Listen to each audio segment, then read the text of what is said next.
I haven't spoken to 4ZZZ for years. Oh man, have you got time for an interview?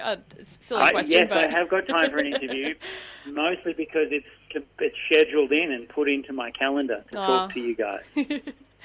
Alrighty. Is it just you? Yeah, it's just me, and it's not. That's wonderful. It's not live or anything, so if you accidentally swear or break wind, it's all G. Great. Okay, fantastic. I shall break wind at will. It kind of leads me to my first question, actually. You're the only recorded being who's ever farted on Q&A. Oh, no, that story has come back to haunt me. Yeah. I put that on my website, didn't I? You it's did. my own fault. Yeah. Yeah. I mean, I don't know. I reckon Tony Jones must have done a few one-cheek sneaks over the years sitting on that panel, But yeah, I definitely... it's not my proudest moment, let's be honest. Because I was, I really need to know the details. But yeah, effectively, I'm not proud of that moment. It's not a career highlight. It's not something I wish to dwell on. But yeah, I farted on Q&A. Don't tell anyone. Oh, okay. Secret's safe with me, but... Thank you. Thank you. Is it okay to ask what would your thought process be if another host or panelist or guest were to ever fart? What my thought process would be? Yeah, would you feel relieved or? No, I would feel. I mean, you try. Like the only stamp you have in this industry is originality, right? The only thing that I have to grip onto is, particularly as a comedian, you try to constantly create new material and fresh material and write jokes that aren't similar to anybody else's. So I feel like if somebody else started farting on Q&A, I'd feel like they were stealing my material. I wouldn't be happy with it. Yeah. So, I mean, yeah, that's pretty much where I'm at on that one. I'd be ropeable. Yeah. Yeah. You're currently... What are you doing today? What's been going on for you? Tell me about you. What's going on? How's your life? Oh, my life's pretty good. I'm wearing a really cool outfit, and I'm just really riding... Oh, my God! I'm riding on that high at the moment, so... Is this a new outfit? Yeah, I guess so. Have you rocked this before? Okay, great. Yeah. And to what do we owe the pleasure of this new outfit? Is it a special occasion, or are you feeling like looking styling today? I just couldn't find anything else in my wardrobe that I liked today. Like, there's often a conundrum with wardrobes. Like, you look into it, and all of your favourite things just might not seem to fit you on that day, and... Yep. It's just like, there's nothing here for the person I want to be today, and that was kind of my thought process. So you purchased a new outfit? No, this had just been sitting up the back for like a sort of, I guess, special occasion. I don't know, but I just decided to tweak with it, and yeah. All right. For the listeners at home, can we get a description of this outfit? Is it what colour scheme, what palette, what style? What are you rocking? It's kind of, I guess, to give it a name, business meeting goth. Oh, business goth. I love a business goth. Yeah, Is it business? Yeah. All business, no goth. Is nobody needs that. It's got to be. Yeah. No, I like this. Okay, so I'm thinking there's a lot of black involved. Would I be correct? Yep. Okay. Some angles. Sorry. Some angles. Like, have we got a jaunty angle on a cut anywhere? Is it like a skirt with a jaunty angle? Is there some sort of sweet jacket? Actually, firstly, what's the weather like in Queensland today? I think this is the one day where the sun has been out and hasn't been humid, so I've really been fortunate in that part. Like, that doesn't give me a lot of information in regards to whether or not you're rocking a slack, a skirt, a shirt, a dress. Oh. No, I can't. You got to give me more information. Okay, well, I'm currently wearing a sort of black turtleneck shirt thing. Great. Which looks really good as long as you don't accidentally bob your head down and reveal that you've got a second chin. Like, I think that's how to make it work, I guess. Yeah, you've got to really commit to the neck of a turtleneck shirt. Yeah. Got to keep a long neck at all times, a la turtle. Yeah. There's also just a sort of tight knee-length black skirt with gold buttons. So Gold buttons! Yeah. There's the business of the goth moment. Yeah. Right. Okay, great. I'm getting a picture now. Yeah. I haven't got any eyeliner on because it's just too hot today to fully commit to business goth, but I do have some Doc Martens on, and underneath I have a secret pair of blue and purple striped fuzzy socks. Oh, the secret sock. Yeah. See, there you go. That's the touch just for you. That's a little something to make yourself feel special. I appreciate that. Yeah. I'm rocking a stripy Milk Records long sleeve T-shirt. Milk Records? Today. Yep.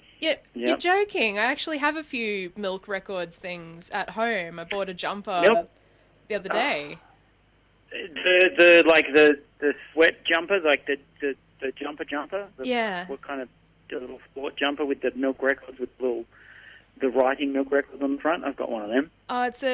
It's a kind of jumper, and it's got like a little cartoon milk carton on it. Love it. Yeah. Do good merch. Courtney's really amazing with Courtney Barnett with her little drawings and the kind of the style of the Milk Records across the board. I love it. Bloody love it. I love them. She's so good. I have a few Courtney Barnett shirts, and it's a growing collection. The best. Can we turn the interview about me into an interview about Courtney Barnett? Let's do that. Let's just turn this into a fan letter to Courtney because she's the greatest. Yeah. Okay, cool. Well, this is good. And now I feel like we've got context. Yeah. Someone told me that this interview was going to involve a conversation about death. Is that true? Oh, yeah, definitely. At some point it'll get brought up, if that's all right. Is your surname Coburn? It's Coburn. It's Coburn, but yeah, so See, it's... that makes more sense to me. Coburn. Yeah, Coburn. But not the traditional old school spelling of Coburn, which is Cockburn. Oh, thank God no one has ever found that out, and I'd really... Right. Yeah. Well, in Edinburgh, where I go for the Edinburgh Fringe Festival, there's a street called Coburn Street. It's spelled Cockburn Street. Oh. And so I was wondering when I saw your surname, I don't know if you reveal your surname on the air, but strap in for that. Coburn. Yeah, Cockburn. It's spelled, it's pronounced Coburn. So, look, you're winning. You're winning. Yeah, as long as no one finds out that Coburn was originally spelt Cockburn, I think... Then you'll be fine. Yeah. As long as we don't say that on the radio, like we just have, or talk about the fact that I farted on Q&A. Look, we're doing well so far. Yeah, we're sharing secrets and everything, and talking about our favourite musician. This is like a sleepover, but during the day. Exactly. We're building up a rapport so that then you can sting me with questions about fatality at the end, and I can weep uncontrollably. All right, Vivienne, what else you got for me? Next question. Okie dokie. You're currently on tour for your latest show, Modus Operandi. With a Y. Classic pun. Yes. The description for Modus Operandi includes the phrase unflinchingly relevant.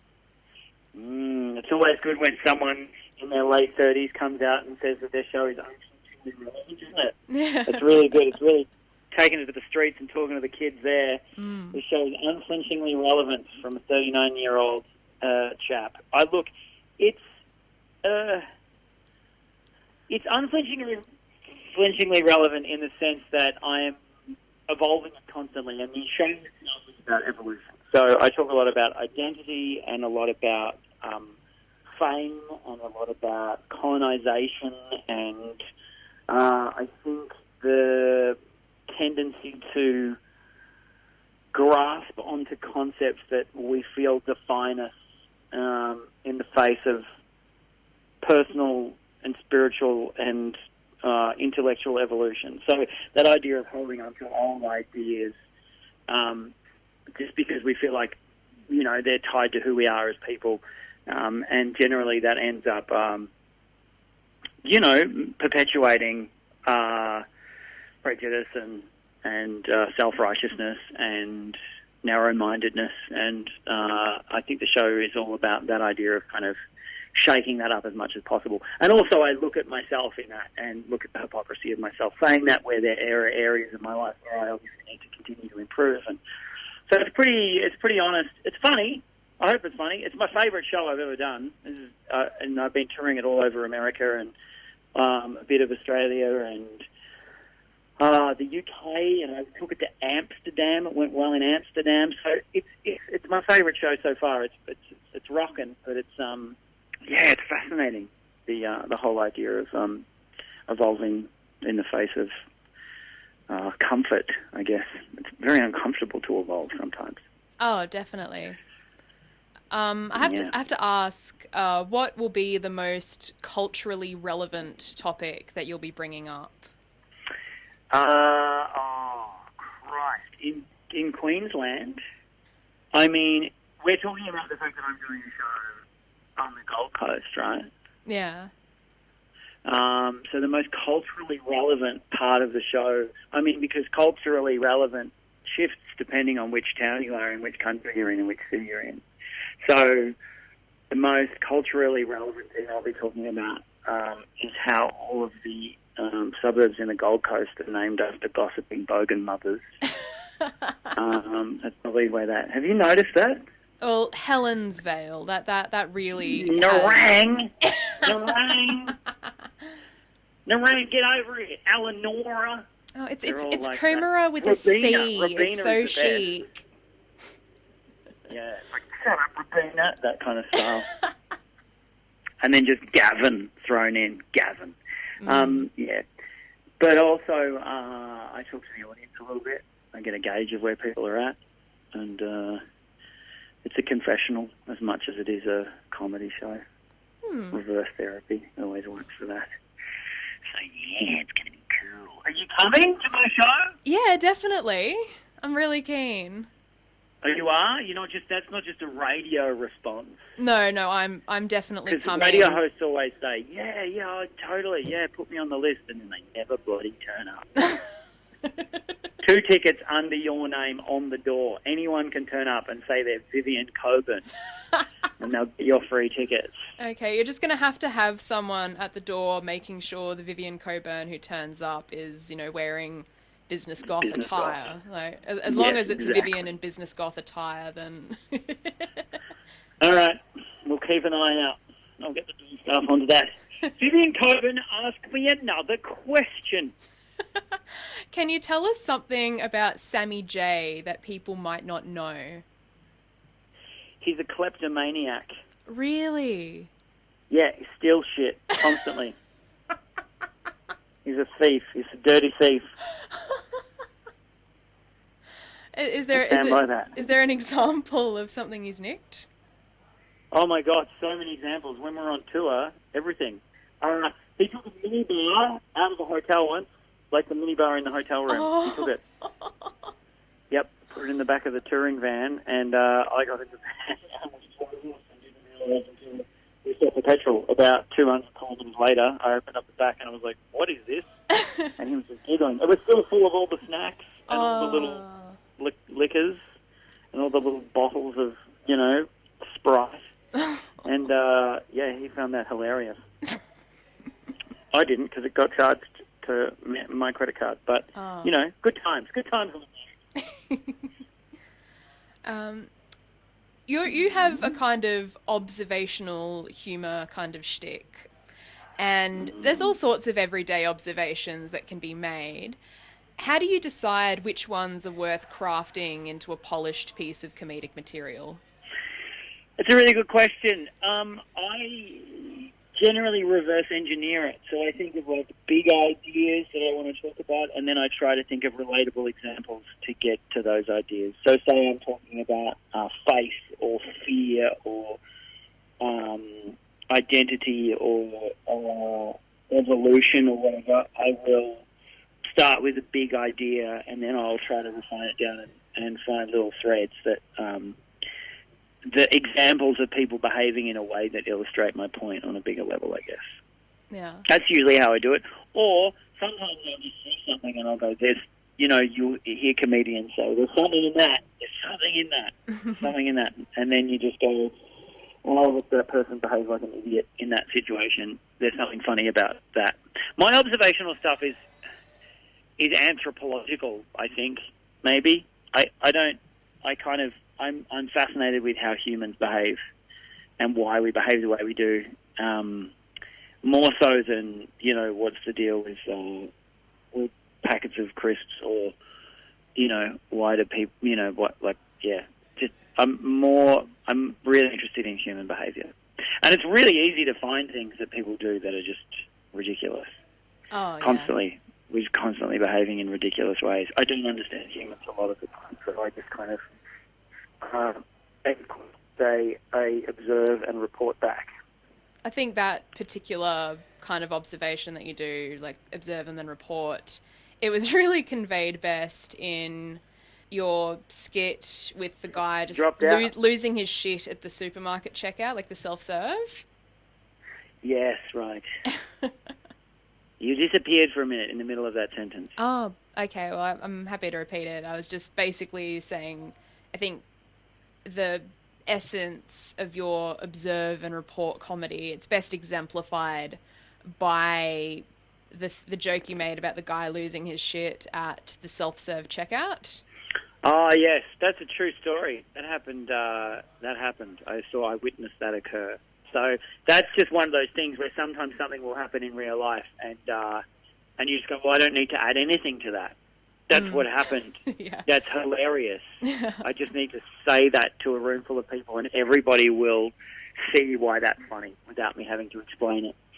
Yeah. Sometimes the world gives you a comedy gift like that. It's just the best. Yeah. Yeah. You've mentioned in a previous interview that you will give hecklers 3 strikes before you quote unquote destroy them. Would you be willing to elaborate more on what destroying them entails? Well, I don't like to use the word strikes either. I think that's an Americanism that's unnecessary. I don't know if I don't think I would have used the word strike. Oh, no. I like the word chances. Because with an audience, like, I love talking to people in the audience and I love it when people say things. I can't see much on stage because the light's very bright, obviously. So I can't see anyone, but I can hear everything. So if someone says something in the room, I'll react to it really quickly. And if it's good, if it's something interesting, I'll immediately weave it in the show. Like, I would drop material, like pre-planned comedy jokes, if there's something cool happening in the room. That being said, if people are not being, I guess, constructive or productive or contributing something worthwhile, I'll give them a couple of chances to, get it out of their system, and I'll kind of talk to them a bit and then go back to the show. And if it's interrupting, you do have to shut them down. And having a microphone is a very powerful thing in a room full of people that don't have microphones, because you're always going to be the loudest voice. So, you can either... I don't know. In the past, there's been people who are just being really obnoxious and awful to the other people in the room, and if that's the case, I generally will question their character and try to dissect them. So just a bit of an anthropological approach. Yes, either that or I just scream. Like, just base level phrases that I shouldn't say on the radio. I'll scream at someone until they shut. I don't like doing that because it changes my dynamic. Like, it makes me a bit, like, scream at someone, like, it has an effect on you physically. And I really try, this is going to sound a bit trying to hit some sort of hot button here, but I do try really hard to be as inclusive as possible. And if someone's having a bad time in the room, and I'm aware of it, I'll definitely, like, try to bring them in and make them feel involved and like they're part of a collective experience. Because for me, that's what it's about. It's like we're all sharing this moment together. It's collective belief. It's like a shared consciousness in that moment. You kind of got to get everybody on board. And if there's some people having a really hard time or feeling like that they can operate outside the unspoken rules of the crowd, which is let's all kind of try to have the same level of fun, you do need to have a quiet word with them, or sometimes a loud word. Or just scream at but them. But it's still going to be fun. Like, because if I yell at someone, if I really take someone apart, and it's over the top, then you lose the rest of the audience. They go, "Oh, that was a bit much. Leave them alone." So we have to make sure. That's probably why I give people a few goes at interrupting or being vocal or whatever, because if you shut them down too quickly, it creates like this weird school teacher vibe where people feel like they can't do anything because you might yell at them. So you have to have the room on your side before you destroy someone. Otherwise you look like an arsehole. The mannerisms and responses of audiences probably change from region to region, city to city, country to country, etc. So can I ask what words you would use to describe Queensland audiences? Great question, because Queensland is so massive and it changes dramatically. Every time I performed in Brisbane, I've had a nice time. I was actually, I'm constantly, every gig I've done on the Gold Coast, apart from maybe one, has been really fun. And people just get on board. I've had some great shows, actually, up on the Gold Coast. And up to the Sunshine Coast as well. I've had some great shows there. I feel the Queensland audiences are very open to being entertained. I mean, there's probably a perception, like obviously Queensland, you know this, you live there. People give Queensland a bit of grief about being maybe a little bit Queensland about everything. Yeah. If you know what I mean? So I think if you just give the Queensland audience the credit they deserve and don't assume that they're going to be a bunch of 4X drinking bogans, then you'll have a lovely time.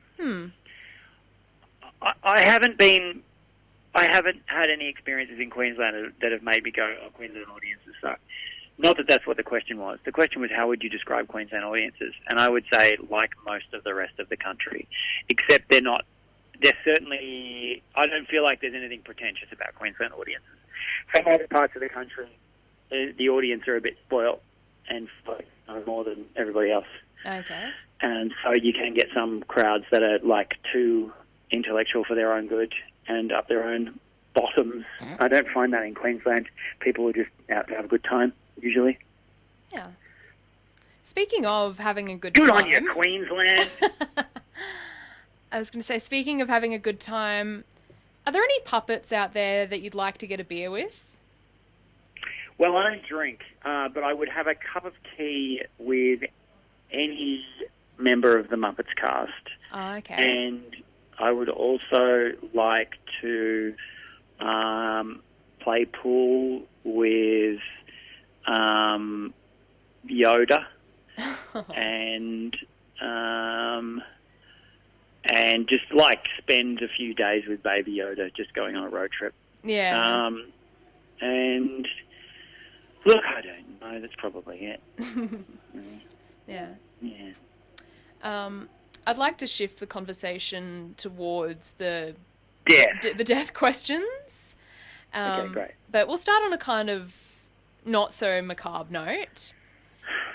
In your career, you've quit drinking, you've quit smoking, and you've been vegan.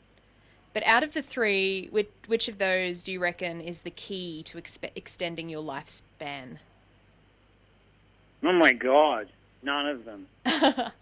I mean, veganism, effectively not drinking, not smoking, and eating healthy are going to extend your lifespan. But if you do all those things and then you're riddled with stress, anxiety, self-loathing, and self-destructive tendencies, then it won't make any difference.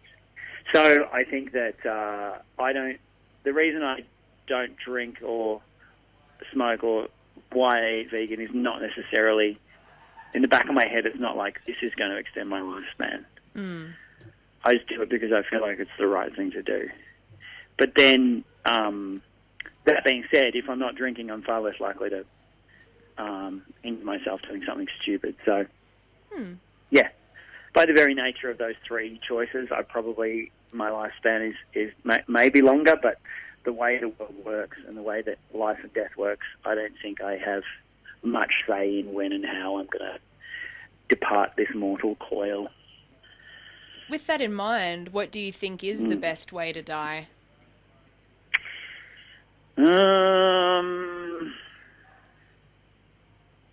Well, I mean, it's a bit predictable to say in your sleep or surrounded by loved ones on your deathbed. I mean, I guess at old age surrounded by loved ones sounds nice.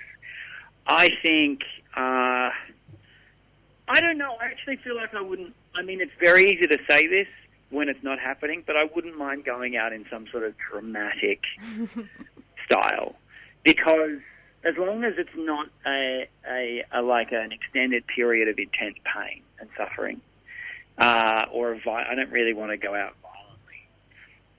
I think maybe some sort of spectacular public incident, maybe doing something like leaping in front of a speeding vehicle to save a child, or something like holding up a collapsing building so that 1,000 orphans can run onto the street before being crushed beneath the weight. Something Superman-y. It would be fun, don't you reckon? Yeah, that. Either that or the complete opposite. Like doing something publicly so foolish and so self-involved and it going terribly wrong that you're forever known as the guy who tried to, ride a tram down the centre of Melbourne and, fell off. Yeah. Something fun like that. Or, streaked at a sporting event and then flipped over and, hit their head. Yeah. Something funny like that. Just dying naked in front of an entire stadium full of people. Yeah. What a way to go.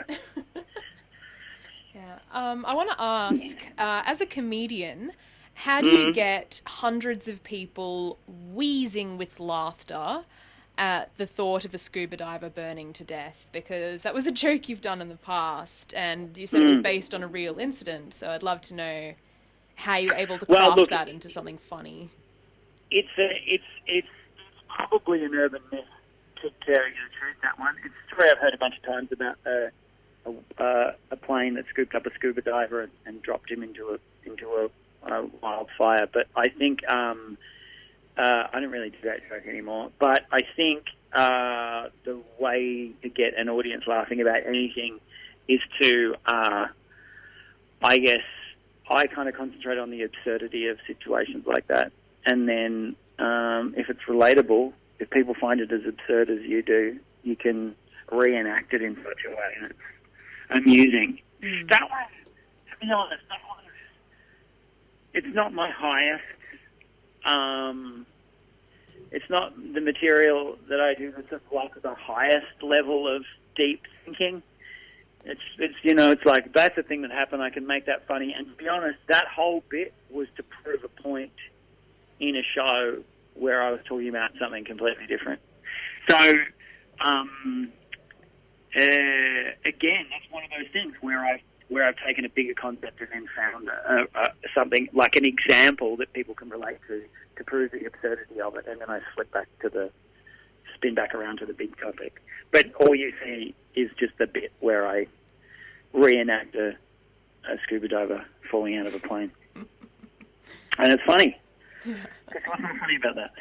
Yeah. One last question about Oh my death. God, this is it, Vivienne. This is where we come to a grinding halt. Well, this is the penultimate question, I guess. You've added a second one. You said one last question. Jesus. Oh, so that, okay, what do you got? So, best or worst food to serve at a funeral? Best food to serve at a funeral is nothing particularly... look, grief can go one of two ways, right? I mean, I'm not answering this the way you want me to answer it by saying sandwiches. But grief either makes, in my experience, grief either makes you want to never eat again or you feel completely ravenous.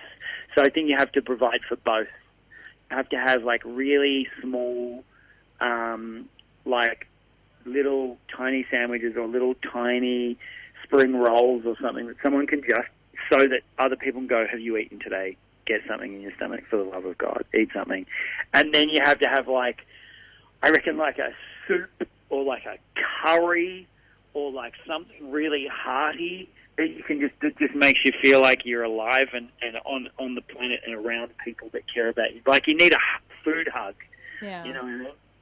So worst food at a funeral is marinated chicken wings. Oh. Without question. Yeah. Nobody wants to be walking around with a marinated chicken wing. Yeah, especially if you have to do, like, hugs and handshakes. You know, you don't want to, like, oh, give me a second, I've got to suck the sauce off my fingers and I'll shake your hand. Thank you for seeing Grandma. Nothing worse. Yeah. Nothing worse. Yeah. All right. On to the next one. Okay, this is the lucky last. Oh, my God. Have you got any advice about comedy for any puppets that might be listening right now? For any puppets? Well, I guess if there's any puppets that want to do comedy, I would say just do it. Go for it. You have to just keep doing it. So just get out there and write as much as you can and do as many open mics as you can and bomb as many times as possible until you build up a bit of a thick skin and find your own voice. And same applies to any humans listening. Randy, thank you so much for chatting to me and just sharing your insights about death and comedy. This has been spectacular. Thank you. It's been wonderful talking to you too, Vivienne, and I look forward to seeing you on the Goldie. When's my show? The 20th, I think? I think so. I'll be the person in business goth attire, but that's if you can see me, if the lights on stage allow it. You know what? I'll wear business goth as well, just to kind of fit in with you. I'll see you on the 20th at the Gold Coast Laughs Festival at Hossa, home of the art. Come on down. Yeah, looking forward to... It was great to chat. Yeah, thank you so much. Have a good one. Yeah, thank you. Yeah. We did it. Yeah. Oh, man. I'm really looking forward to your show and being able to air this so everyone else can listen. And, yeah, your fart is secret safe with me. Oh, thank you so much. I will definitely I'll put you on the list. Yeah, under Vivienne Coburn, but yeah. Yes, no worries. I can do that. I'm writing it in my diary right now, Vivienne. I actually am, Vivienne, but I'll spell it Coburn. Thank you. Cool.